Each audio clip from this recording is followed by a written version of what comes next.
Welcome to soda Buti. So இந்த வீடியோல பார்க்க போறது சிவகார்த்திகனோட மதராசி படம். முக்கியமா முருகதாஸ் அவர்களுக்கு கம்பேக்கா இருக்குமா இல்லையா அப்படிங்கிற ஒரு டவுட் இருந்துச்சு.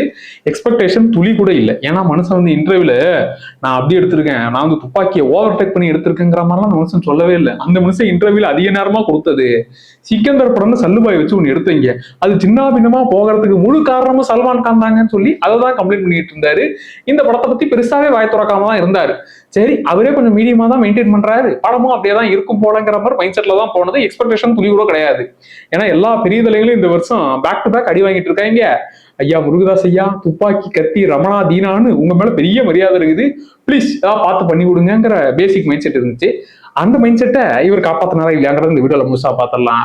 ஃபர்ஸ்ட் இந்த மதராசி படத்துடைய கதை என்ன அப்படின்னாக்க, இதுல சிவகார்த்திகேயன் அவர்கள் வந்து அவருக்கு இருக்கிற ஒரே பிரச்சனை லவ் ஃபெயிலியர் ஆயிடுச்சுங்க, லவ் என்னை விட்டு போயிடுச்சுங்க, அவ இல்லாம இந்த உலகத்துல நான் ஏன் வாழறதுங்கிற மாதிரி நான் முடிச்சுக்கிறேன், என் வாழ்க்கை இதோட முடிச்சுக்கிறேங்கிற மாதிரி இருக்கிறாப்படி. இன்னொரு பக்கம் மிகப்பெரிய பிரச்சனை, ஐயோ இந்த ஒரு விஷயம் நம்ம தமிழ்நாட்டுக்குள்ள வந்துருச்சுன்னா அவ்வளவுதான், கண்ட்ரோலே பண்ண முடியாது, இந்த பிரச்சனையை தடுத்து நிறுத்தி ஆகணும்ன்ற மாதிரி ஒரு டீம் வேலை பார்த்துக்கிட்டு இருக்காங்க. இப்ப இவரு சார் என் லவ் ஃபெயிலியர் கதையை நீங்க கேக்குறீங்கிற மாதிரி அவர் பிரச்சனையை சொல்ல, டேய் இங்க அதை விட தலை போற பிரச்சனை போயிட்டு இருக்குது, ஒழுங்கு மரியாதை ஓடிவிடு. இப்படி பெரிய பிரச்சனையை பாத்துக்கிற இவங்க ஒரு பக்கம், இந்த பக்கம் இதெல்லாம் ஒரு பிரச்சனையாப்பாங்கிற மாதிரி சுத்திக்கிட்டு இருக்க சிவகார்த்திகேயன் ஒரு பக்கம். இதுக்கப்புறம் என்னெல்லாம் ஆச்சு, இந்த மொத்த பிரச்சனையை எப்படி சமாளிச்சாங்க, இதுதான் மொத்த படமுமே. இந்த படத்துல பிடிச்ச விஷயங்கள் எடுத்துக்கிட்டா ஆக்ஷன் ஏரியா தான். ஆக்ஷன்லாம் சும்மா முரட்டுத்தனமா இருந்துச்சு. முக்கியமா சிவகார்த்திகேயன் ஒரு 5 வருஷம் முன்னாடி பக்கா ஆக்ஷன் ஹீரோவா மாறிடுவாருப்பான்னு சொல்லியிருந்தா கூட அப்படிலாம் மாற மாட்டார். சும்மா ஒரு mass entertainer okay, mass action ஹீரோவாலாம் ஆகிறது கஷ்டம் பண்ற மாதிரி தான் ஃபீல் ஆயிருக்கும். அமரன் படத்துல அதை கொஞ்சம் ஒரு 50% டேலி பண்ணிட்டாரு. இதுல ஒரு மாதிரி மிருகத்தனமா அடிச்சுக்கிறதுனா கொஞ்சம் ஓவர் டூவா போயிருந்தாருன்னா என்னங்க தமாஸ் பண்றாருன்ற மாதிரி ஃபீல் ஆயிருக்கும். ஆனா முரட்டுத்தனமா அடிக்கிறதுனா நம்ப முடியுது. ஸோ ஆக்ஷன் சீக்வன்ஸ் பக்கா. பிளஸ் ஆப்போனண்டா இருக்கிறது வித்யுத் ஜமாலாச்சே, அந்த மனுஷன் தான் முரட்டுத்தனமா பிசிக்க வச்சிருப்பாரு. அண்ட் ஸ்கிரீன் பிரசன்ஸ் அந்த ஆளுக்கு முரட்டுத்தனமா இருக்குதுங்க. செகண்ட் ஹாஃப்ல ஒரு சீன் வரும், ஒரு ஹாஸ்பிட்டல் சீக்வன்ஸ், அந்த ஆளு அதுவும் அனிருத் வாசிச்சு தள்ள முரட்டுத்தனமா இருக்கிறாரு. அந்த ஒரு சீன் போறோம், ஒட்டுமொத்த படத்துல என்னங்க அவரை யூஸ் பண்ணிக்கவே மாட்டீங்களேன்ற மாதிரி ஃபீல் ஆகும் போது ஒரே சீன்ல ஒட்டுமொத்தமா யூஸ் பண்ணிப்பா அப்படி அந்த சீன் வெயிட்டா இருந்துச்சு. ஸோ அந்த ஸ்கிரீன் பிரசன்ஸுக்கு எப்பா அவர் அடிச்சு ஒரு காலி பண்ணுவாராங்கிற அளவுக்கு இந்த பக்கம் இவரையுமே கொஞ்சம் ஆக்ஷன் ஹீரோவா பக்காவா ஆக்கினது நல்லா இருந்துச்சு. பிளஸ் இன்னொன்னு முருகதாஸ் அவர்களுடைய அந்த எக்ஸ்ட்ரா டச்சுங்கிறது, அந்த மனுஷன் வந்து எப்பா சாதாரண ஒரு பிரச்சனையை ஹீரோ போய் தட்டி கேட்கறான், அதுக்கப்புறம் மக்களுக்கு கருத்து சொல்றான், இதை மட்டும் நான் சொல்ல மாட்டேன்ப்பா, என் ஃபிளேவர் ஏதாச்சும் ஒரு டீஸ்பூன் உள்ள போடுவேன்ற மாதிரி. இப்ப கஜினி படத்துல சஞ்சய் ராமசாமிக்கு இப்படி ஒரு பிரச்சனை இருக்குங்கிற மாதிரி ஒரு விஷயம் எல்லாம் போவார்ல, அந்த மாதிரி இதுல சிவகார்த்திகேயன் கேரக்டருக்கு ஒரு விஷயத்தை ஆட் பண்ணது. நான் ஸ்பாயில்லாம் பண்ணல, சிவகார்த்திகேயன் கேரக்டர் எக்ஸ்ட்ரா ஒரு லேயரை கொடுத்தது. பிளஸ் அந்த பிரச்சனையினால இவர் என்னென்ன பெரிய பெரிய பிரச்சனை எல்லாம் சமாளிக்கிறாருங்கிற மாதிரி அவரை கோத்து விட்டதுங்கிற மாதிரி முருகதாஸ் அவர்களுடைய டச் இந்த படத்துல நல்லாவே ஒர்க் ஆச்சு.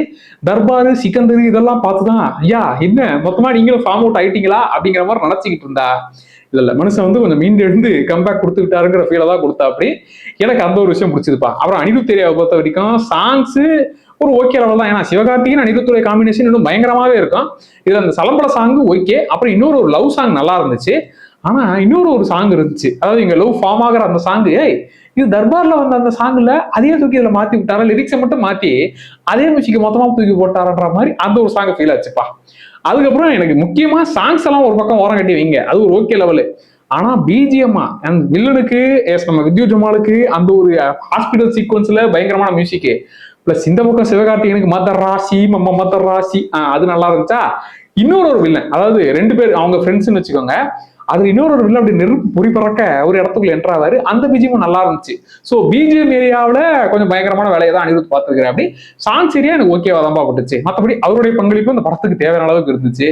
முருகதாஸ் அவர்கள் எஸ், அதாவது பிரச்சனை ஒண்ணு பெருசா இருக்கும், இந்த பக்கம் ஹீரோவுக்கு அவர் பாட்டுன்னு அவர் லைஃப் தனியா இருக்கும், அவர் எப்படி இதுக்குள்ள வராரு, அதுக்கப்புறம் என்னெல்லாம் செய்யறாருங்கிற மாதிரி அந்த ஒரு அவருக்கான ஒரு டெம்ப்ளேட் இருக்கும்ல, அந்த டெம்ப்ளேட் கூட தான் இந்த படமும் அடங்குது. பட் இப்ப இருக்கிற ஆடியன்ஸுக்கு தேவையான அளவுக்கு அந்த விஷயங்கள்லாம் ஆட் பண்ணது கரெக்டா மீட்டர் தாண்டாம இருந்துச்சு. பட் அதுலயுமே செகண்ட் ஹாஃப்ல கொஞ்சம் லாஜிக் மீறல்கள்ன்ற மாதிரி, ஏங்க அதுக்குன்னு ஒரு ஒருத்தரேவா எல்லாத்தையும் பண்ணுவாரு, அதுக்குன்னு கொஞ்சம் ஓவர்டுவா மெருகுத்தனமாலாம் போயிட்டு இருக்காருன்ற மாதிரி சில இடங்கள்லாம் தோணலாம், ஃபீல் ஆகலாம், அதெல்லாம் இல்லைன்னு சொல்லல. ஆனா ஓவரால் அதாவது ஃபர்ஸ்ட் ஹாஃப் ஃபுல்லா காட்டின அந்த எமோஷன் மொத்தமும் செகண்ட் ஹாஃப்ல ஆக்ஷனா மாறும் போது அது எல்லாமே கன்வின்சிங்கா இருந்துச்சு. அப்புறம் ஹீரோயின் கேரக்டர் பொறுத்த வரைக்கும் ஜஸ்ட் ஒரு இலவச இணைப்பு அப்படிங்கிற மாதிரிலாம் இது இல்ல, அவங்களுக்குமே கேரக்டர் இருந்துச்சு. அவங்களாலதான் ஆக்சுவலா ஒட்டுமொத்த கலவரமே நடக்க போறது. அதனால அந்த கேரக்டர் ஹீரோவுக்கு எவ்வளவு முக்கியங்கிறத புரிய வைக்கிறதா இருக்கட்டும், அவங்க 2 பேருடைய பாண்டிங்க நமக்கு இங்க ஃபீல் பண்றதா இருக்கட்டும்ங்கிற மாதிரி எஸ் அந்த விஷயங்கள்லாம் கொஞ்சம் நீட்டாவே பண்ணியிருந்தா. அப்படி எனக்கு இந்த படம் கொஞ்சம் நல்ல கமர்ஷியல் படமா ஒர்க் ஆச்சுப்பா. தியேட்டர் எக்ஸ்பீரியன்ஸா நல்லா இருந்துச்சு. ஃபர்ஸ்ட் ஹாஃப் மட்டுமே ஒரு படம் பார்த்து முடிச்ச மாதிரி ஃபீல் ஆகுதுங்கிற அளவுக்கு அது மட்டும் லென்த்தா போயிட்டே இருந்துச்சு. அதுக்கப்புறம் எனக்கு செகண்ட் ஹாஃப்ல, அதாவது ஃபர்ஸ்ட் ஹாஃப்ல இவ்வளவு விஷயங்கள் சொல்லணுமா, அதுக்காக எடுத்துக்கிட்ட டைம்ங்கிறது கொஞ்சம் பெருசுதான். பட் மொத்த விஷயம் சொல்லிவிட்டோம்பா, இனிமேல் ஏன் எதுக்குன்ற காரணம் எல்லாம் கேட்கக்கூடாது. செகண்ட் ஹாஃப் சும்மா பரபரப்பா ஆக்ஷன் ஏரியால தான் போக போகுது. அதனால பேசுற விஷயங்கள் பல விஷயங்கள்லாம் ஃபர்ஸ்ட் ஹாஃப்லேயே சொல்லிவிட்டேங்கிறதுனால கொஞ்சம் பெரிய டைம் எடுத்துக்கிட்டாரு. செகண்ட் ஹாஃப்ல அந்த டைம்லாம் கிடையாது, வாங்க ஆக்ஷன் ஏரியால இறங்குங்கிற மாதிரி ஆக்ஷன் ஏரியாவில் ஒட்டு மொத்தமா செகண்ட் ஹாஃப் இருந்துச்சு. ஸோ ஓவரால் அதாவது பக்கா கமர்ஷியல் படமாக இருந்தது. அண்ட் சிவகார்த்திகேயன் படத்துல அந்த காமெடி ஏரியாவெல்லாம் எதிர்பார்ப்பீங்க, அதெல்லாம் இந்த படத்துல பெருசாலாம் இல்லை. சும்மா அது காமெடிங்கிற மாதிரி ஸ்டார்டிங்ல அது பண்ணும்போது தான் கொஞ்சம் லைட்டா பயமா இருந்துச்சு. ஐயோ இந்த மீட்டர் எல்லாம் படம் இருக்குமான்ற மாதிரி லைட்டா பயம் வந்துச்சு. அதுக்கப்புறம் தம்பி காமெடி பண்ணிட்டியா, முடிஞ்சிருச்சா, வாங்க நம்ம கதைக்குள்ள போயிடலான்ற மாதிரி கதைக்கு ஷிஃப்ட் ஆனதும் ஆக்ஷன் ஏரியாக்குள்ள வந்துருச்சு. பிளஸ் இவங்களுக்கு இருக்கிற பிரச்சனைகள்லாம் சொல்லி முடிக்கிறதுக்குள்ளவே பாதி படம் போயிடுச்சு. அடுத்து ஆக்ஷன் ஏரியாவில் அது ஒரு மாதிரி பக்காவா பேக்கேஜ் பண்ணி படத்தை நீட்டா கொண்டு போயிட்டாங்கப்பா. எனக்கு ஓவரால் இந்த படம் நல்லாவே ஒர்க் ஆச்சு. ஸோ நீங்களுமே எப்பா முருகதாஸ் அவர்களே உன் மேல வச்ச நம்பிக்கையை காப்பாத்திட்டேன் பாடுற மாதிரி உங்களுக்குமே அந்த ஒரு ஃபீல் வரும்.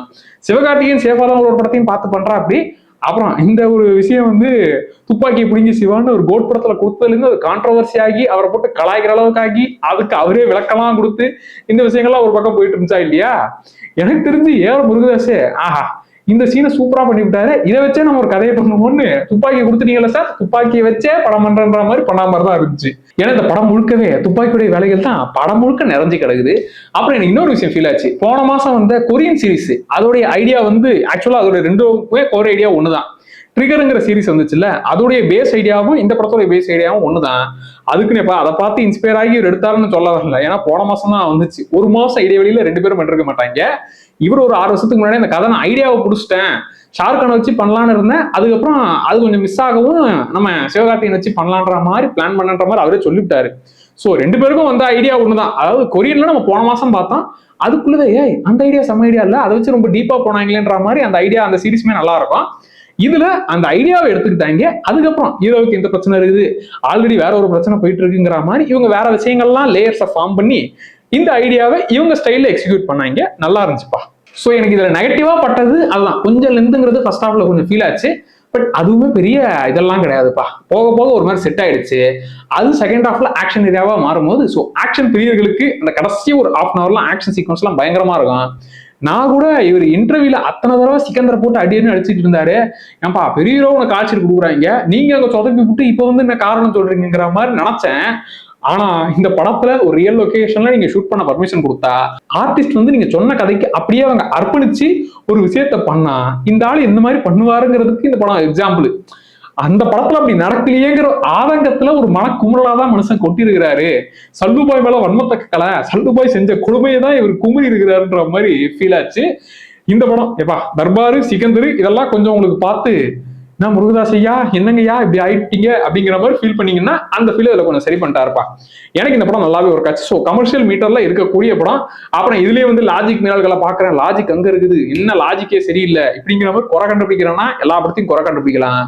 இது தியேட்டர்ல என்ஜாய் பண்ணக்கூடிய ஒரு மீட்டர்ல இருக்கக்கூடிய படம். நான் எக்ஸ்பெக்டேஷன்லாம் இல்லாம தான் போனேன். எக்ஸ்பெக்டேஷனே இப்போ பெரிய வினையா மாறிடுதா, எதுக்கு அதை தேவையில்லாம மைண்ட்ல ஏத்திக்கிட்டு அதுக்கப்புறம் ஃபீல் பண்ணிக்கிட்டுங்கிற மாதிரி அதெல்லாம் மூட்டை கட்டி வச்சுட்டு தான் இந்த படத்துக்கு போனேன். அந்த விஷயம் எனக்கு இதுல நல்லாவே ஒர்க் ஆச்சு. படம் நல்லா இருந்துச்சுப்பா. ஸோ இந்த படம் பார்த்துருந்தீங்கன்னா உங்களுக்கு எப்படி இருந்துச்சுங்கிறத மறக்காம கமெண்ட்ல சொல்லுங்க. அண்ட் மறக்காம சோடா அப்படி சேனலை சப்ஸ்கிரைப் பண்ணிக்கோங்க. Tata bye.